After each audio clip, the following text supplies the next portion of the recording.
Southwestern family of companies welcomes you to the Action Catalyst. With each episode, our diverse and amazingly accomplished guests share their insights and inspirations to help us ignite our own. So let's invest attention, together, to breathe, to reflect, and refocus, and decisively defeat that voice that we call Mr. Mediocrity. Then let's enjoy moving forward to make a positive difference in our world. Hello, listeners, and welcome to the Action Catalyst podcast. I'm Adam Outland, your host, and today we get to interview Nick Sonnenberg, entrepreneur, founder, and CEO of Leverage, a leading operational efficiency consultancy, which utilizes Nick's unique perspective on the value of time, efficiency, and automation. So yeah, thanks for joining us, Nick. This is really exciting. You've authored Come Up for Air. So we'll be talking a lot about your book today, but part of our audience really loves to hear the backstory of folks too and how they got to where they are. And I know a little bit from your bio and obviously some of the pre-word in the book that you started in trading. Is that right? Yeah, I was a high frequency trader for 8 years on Wall Street. For people that don't know, what does high frequency trading mean? So my background's in math. I'm a mathematician and financial engineer by background. So if I was developing algorithms to trade stocks at very high speeds, like we're looking at nanoseconds and microseconds, trying to capture fractions of a penny, and I would trade billions and millions of dollars a day just purely based off of my algorithms and math formulas. And so it was fully automated. I knew nothing about the companies, and it was really just trying to take into account some mathematical, theoretical discrepancies and anomalies in the markets. And it was in this space that I really developed a real appreciation and muscle for automation, as well as the value of time. Literally a microsecond could mean millions of dollars in that space. So I really developed an appreciation for, even if I could shave off a microsecond in how my algorithm worked, that can make a massive difference. And so now what I do, which is, efficiency consulting, and that's what my book is about, I'm looking at it from this lens of micro improvements, frameworks, systems. You can tell that a lot of my content comes from someone with an engineering background.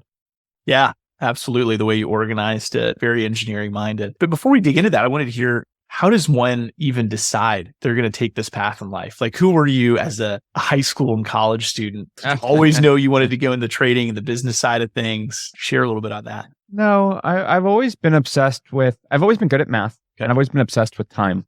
And so I studied math in undergrad, graduated early, not to brag. It was more just I was efficient. I figured out a way to tackle multiple general education courses at once. And, I was really efficient at how I studied. So I did well, graduated early, went to get a master's in financial engineering from Berkeley. Different companies came and started interviewing, and I didn't even know about high frequency trading. I kind of fell into it, and it seemed perfect. I like chess. I like math.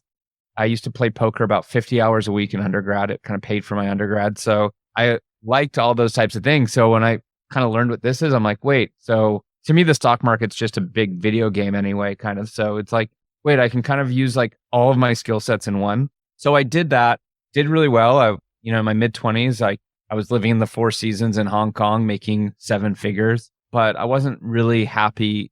And for a multitude of reasons, decided to take the leap and create my own company. I had an idea for a startup, and I had an app that was a scheduling app that I first started with. Calvin, right? Calvin. And so I've always been in the space of productivity and time saving to some degree. I really believe that time is our most valuable resource. If I can give people back X hours a week, or save in the world millions of hours, then I'll have made a big impact. That's my mission. And so after Calvin, I launched Leverage kind of randomly as a side project. And at the beginning, it was a freelancer marketplace. So we were doing tasks and projects for people, but still we were selling time. How can people buy time at a discount? So we were still in that space. But what ended up happening was, we scaled very quickly. We scaled to 7 figures in the first year, 150 contractors on the team, fully remote, basically every time zone. We bootstrapped too. We never raised any money. So a lot of people find that impressive. And, that is a hard thing to achieve. But under the hood, we made a lot of mistakes. And what people don't realize is we were, in a lot of debt, losing a lot of money. Literally, the team didn't know who I was. We would split the org chart up where my business partner was head of people and I was head of non-people. So all the clients and team knew him. basically no one knew me. Wow. And so one day we're having coffee in 2017 and he taps me on the shoulder and he says he's leaving. Not in 2 days. You would expect 2 weeks notice. I get 2 minutes and he's out. And so during that moment, I go white. I'm like, we're going to go bankrupt. And in the coming months, what ends up happening is it was pretty tough. I was, you could say, drowning in work. We lose about 40% of our revenue. And before I know it, I'm cashing out my 401k. My dad's taking a second mortgage on his house to loan money for payroll. If you think living in your parents' basement's bad, try driving them to the bank to sign documents for equity lines. So I know what it's like to have success as a trader, have success growing a business. I also know what it's like to have setbacks. And it was during this time I had to make the decision, do we bankrupt the company or do I try to re-navigate the ship? And ultimately, I did see a path to cleaning some of the things up and making it more efficient. And so the things that I was working on did start working and started simplifying the business, making it more profitable. And simultaneously, people started reaching out to me, asking me to consult them. At some point, as you're asking your dad to get a second mortgage, or he's volunteering that and going through that's tough. And you would have liked to make 7 figures. I could see if you're like a college student that's still eating ramen and you don't know any different, but like you definitely knew different. But was there a moment where you were like, this is for the birds? I know how to trade and make a lot of money. Why don't I go back and do that? I really believe, I think that I'm sitting on a really big opportunity here in terms of there's such a need for operational efficiency in the world. There's all these new tools. No one's ever been taught best practices of when or how to use it. So I always just thought that this space that I'm in is actually a bigger opportunity than trading.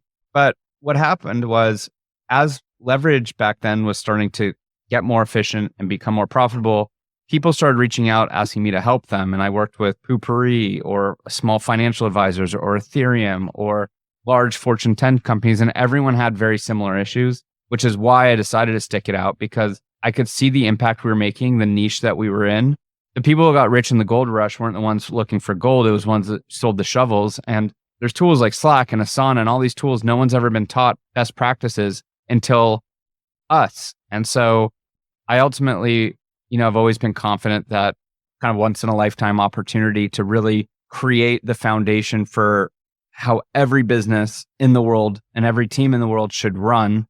And I wanted to be that person, which is why we pivoted leverage from being a freelancer marketplace to being a world-class training and consulting company on best practices for how a team or an organization can be efficient. And that's also why I wrote a book. Yeah. You've really exercised your muscle of efficiency in everything you've done. Mathematical background, all of that made sense to you. Building a business requires all these other things too. What was it like exercising some of those other communication and like getting people to understand your story? Was that a big learning curve at the beginning to where it was super tough. My background, I'm a quant. Like I spent, 12 to 14 hours a day with headphones on, thinking really deeply for sometimes months, like hardly talking to people. So yeah, like jumping into startup space, I was maybe cocky, maybe is the right word at first, thinking, high frequency trading is so complicated. Nothing could be that hard. It must be a walk in the park. But as you know very much well, running a business is a different animal. You have to deal with people's personalities and how do you motivate them and how do you compensation packages, and then what's your product or service that you're offering and how have you packaged that and priced that and so on and so on and so on. How's your marketing? How are you getting customers? Who is your customer? What's your branding? There's so many different things that, we've always been efficient. Yeah. And ultimately, we pivoted to moving leverage to be an efficiency consulting company because we were always so strong under the hood with how we operated. Yeah. That it was like, why don't we just make what's under the hood also what's outside of the hood, since like we're already living and breathing this stuff anyway. Kind of cool. Really cool. And it goes hand in hand with your stuff, right? Like you need to be effective, but you also need to be efficient, which is doing things right. So you definitely need to know how to speak to a customer and have a sales strategy, but what would an extra 5 to 10 hours a week give you for your sales, in your top line? Like if you could just wave a magic wand and everyone on your team had an extra business day that they can now go and do sales or whatever you want them to do, like what would that do to your revenue? So it does go hand in hand. If you give people back more time, they can then go and do more sales or whatever activity, you want them to do. Yeah. The CPR framework is a big part of your strategy and approach to this. Under that, you have a part of that chapter called More People, More Problems. Talk to me about what that means and how you uncovered that. If you've ever managed a big team before, it can be complicated. Complexity scales exponentially with team size. And in the book, I show some graphs on how it looks.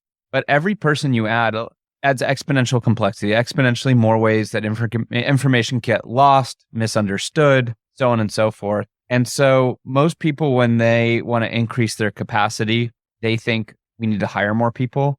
That's the knee-jerk reaction. And usually it's the most expensive and worst approach to increasing capacity. If you think about just all the costs involved, you've got to pay for recruiting, onboarding, training, then you got to pay a salary. Then you get this exponential complexity thing. The more people you have to manage, it's not that you're getting, 40 hours of pure productivity out of them. There's a lot of slippage. So often, I'm sure I've been there, I'm sure you have too. You hire someone thinking it's going to be I just need to hire this one role and like my life will change. And you hire them and you're still just as busy and just as drowning in work. Hiring usually is a last resort, but most people utilize that strategy as a first resort. The second way is you tell your team just to work harder, work 100 hours a week or whatever. Turns out people don't love that one. Yeah. There's friction, burnout, culture impact, people quit. And the third way to increase capacity is just be more efficient. What are the activities that add zero value and just suck your soul? Going on a scavenger hunt, looking for something that's disorganized, having to look in 10 different places to stitch together the story of, what's the status of that client. If you could just simplify that and get any answer you need in 1 or 2 clicks without bothering people, all that time ends up adding up to about a full business day, we're saying. And now you can have a less stressful and more impactful career doing more interesting things that will add more bottom line. Yeah. So if you define the CPR framework itself. So what we found is you could be a 6-figure financial advisor. You could be literally one of the top 10 tech companies in the world that we've worked with. There's 3 buckets, it turns out, that every team needs to be thinking about from like a core operations.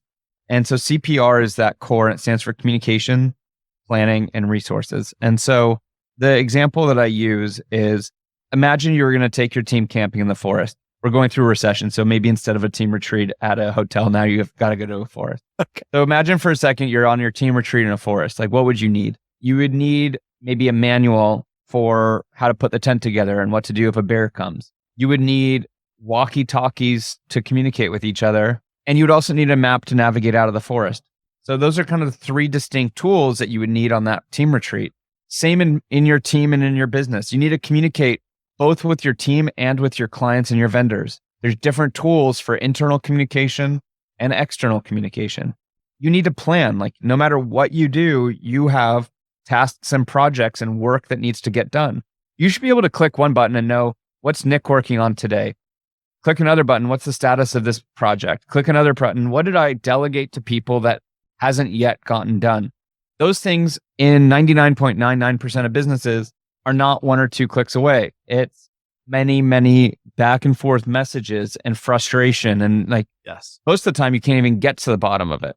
And then lastly, you have resources. Like you've got digital knowledge, you've got intellectual property, you have your SOPs, your processes. How you do payroll is something that is intellectual property to your business. What your sales process is, what your sales scripts are, what your core values are.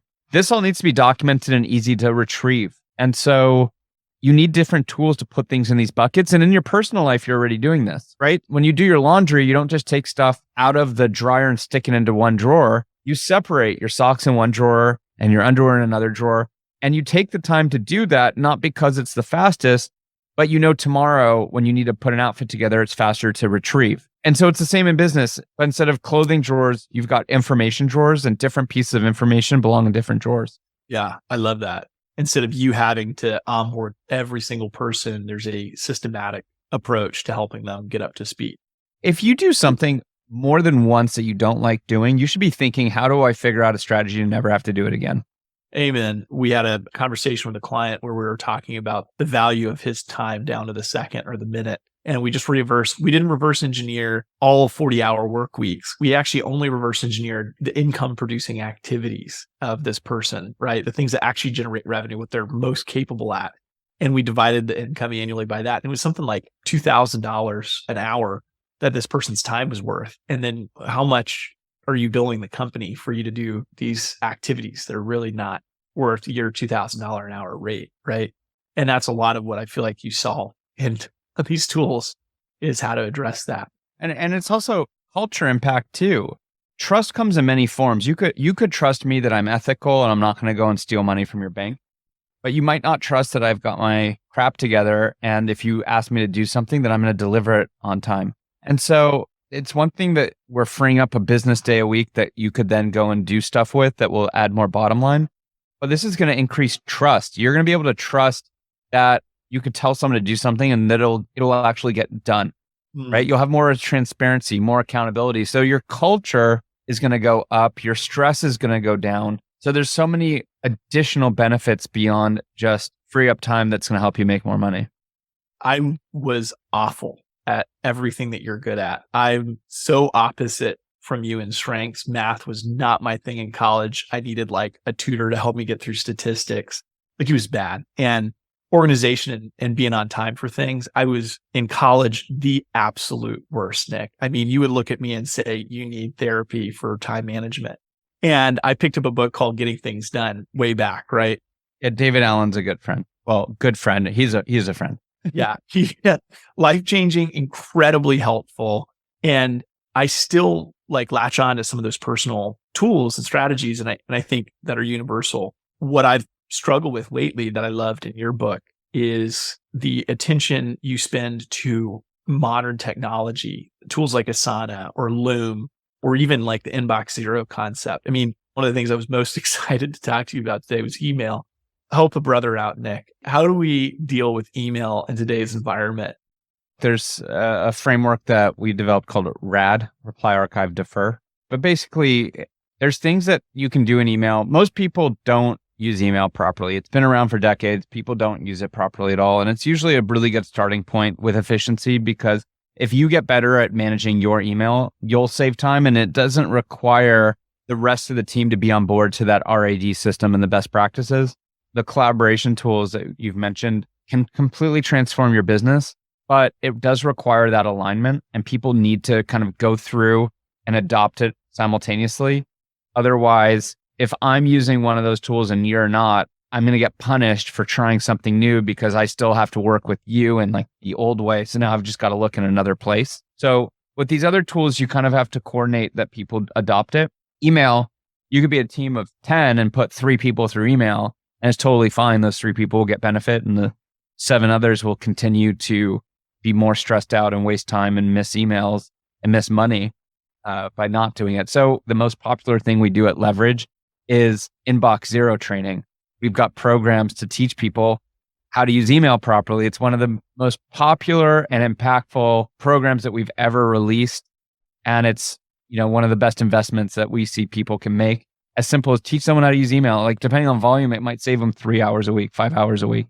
One of the things that you talked about is that there is internal communication, which should go to in modern age with these extra tools to a internal communication tool. And that's what you were just referencing, right? Like talk about Asana a little bit. We use that internally.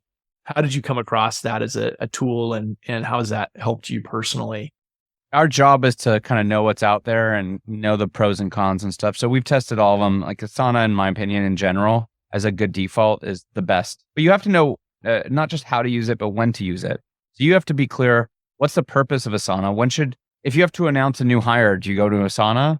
If you want, a team member to write a report by Friday, does that go into so what types of scenarios should you even open Asana versus email versus Slack? That's what the book really is teaching you. And then you have to know some best practices too, right? When should you reassign a task? What are best practices for the title of a task? Have you set up rules in your My Tasks so you can automate your to-do list and get the automated cascading? Are you getting to inbox zero in Asana? Are you fully utilizing, dependencies? And do people understand when they should use a milestone? So there's a lot of nuance that if you don't get right, you're going to only get a fraction of the value. If you do get it right, it could totally transform your entire company's productivity. Yeah. But it's about how you use the tool. The tool itself isn't going to solve all your problems. So Nick, I mean, have you ever just like met someone that was just a personal disaster with their time management and you were like, this person's beyond help? I mean, and maybe this is just you as you're formulating leverage and all these tools that you have in your early days, and your friend is coming to you who's just a mess, and you're obviously naturally good at these things. Your brain is naturally thinking in terms of efficiency. And there are people that just are not, maybe call it naturally thinking this way. What's your answer to that with time management? I mean, do you feel like even the worst folks that are just a mess can figure this thing out? Yeah, I think different people have different aptitudes for various things. There's some things that are just like quick wins. Some of it's just mindset stuff, like knowing what your hourly rate is. Just being aware of that tells you a lot. If your time is worth $100 an hour and you're doing activities that you could pay someone $20 an hour to do, that doesn't take an engineer to kind of tell you like, hey, you're losing money here. That's one. Teaching emails, another one. Some of it too, it's like, it's not just saving time, it's optimizing time. So like 9 a.m. on a Monday is far more valuable of a time slot than 7 p.m. on a Friday after 100 Zoom calls for the week and you're in the back of an Uber and you're exhausted. And so if you could free up time from meetings on those high value time slots, if your time's $100 an hour, maybe it's worth $1,000 an hour at 9 a.m. on a Monday after a relaxing weekend, after you've had your morning workout and your coffee, your kombucha, or whatever the hell you do. Like maybe your brain is at full horsepower versus at the end of the week and you're tired. And so if you can free up 15 minutes at that 9 o'clock time slot and reduce the length of a meeting, and people could record a video or send you an audio on a Friday, and now you can utilize that wasted dead time in the back of an Uber, that doesn't, again, require any complex, fancy math. So it's like, yeah, actually, I never thought of it like that. That's a good idea. I'm going to start doing that. And you just right away. So everyone can start somewhere. Yeah, so good. One of the things that I like about your approach, Nick, is that you're good at communicating this stuff. I've definitely met my fair share of engineer-minded individuals that take complex things or even simple things and make them complicated. That's a very nice compliment. I appreciate it. The first day at grad school, I did a master's in financial engineering. They said, look, we're going to be teaching you the same math that you would use to put a rocket up into space. But our goal is at the end of this program, it was like a 1-year program. If you can explain what you do to a 5-year-old, we've done our job, because that demonstrates mastery. If you can really articulate a complex idea in a simple, digestible way. So I really take that as a compliment. Thank you. Yeah. Yeah. And I think it's huge for the help you're providing people with these tools, is making it in a way they can understand. Just a few things about you. It's kind of a lightning round on this. Morning routine for you. Like, are you one of the folks that's like hyper engineered in what you do in the morning and it's like always the same and anchored in? Is it more like, yeah, whatever, I just want my personal time? It's not like super rigid. I mean, I wake up maybe around 6:30. I try to do a journal in the morning, like a 5-minute journal, have my supplements. I'll make like a protein shake that I'll drink later, but I kind of get it ready. Again, like I know that the first, say 30 minutes, my brain's not yet at full horsepower. Yeah. What can I do that needs to get done that doesn't require my brain to be at full horsepower? Making a smoothie while I'm like still half asleep, I'm awake enough to get that done. And it needs, and I like to have it after I work out. So I get that ready. Perfect. Love that. Yeah, I really appreciate this. Great interview. Amazing tools in the book. Where can people find your information? For the book was 320 pages long. HarperCollins didn't want me to go any longer. And I'm an efficiency guy. Can you imagine? Like, it would probably have been like 1,400 pages if I weren't. So throughout the book, we give kind of links, to go to comeupforair.com if they want additional resources. So we've got calculators, checklists, deeper content on various topics. So comeupforair.com is a website that we've put together for additional resources. And, there's different ways that you can get the book for you or for your team. There's some packages. And then if you need additional help, getleverage.com is the training and consulting company. Yeah. Yeah. If you do time management therapy for individuals, I'm also interested. Great. But thanks for having me. This was a lot of fun. If you enjoy this podcast, please make sure to subscribe. And to stay updated on everything that the Action Catalyst is up to, make sure to follow us on Facebook and Instagram at Action Catalyst Podcast and on Twitter at Catalyst_Action. And thanks for listening.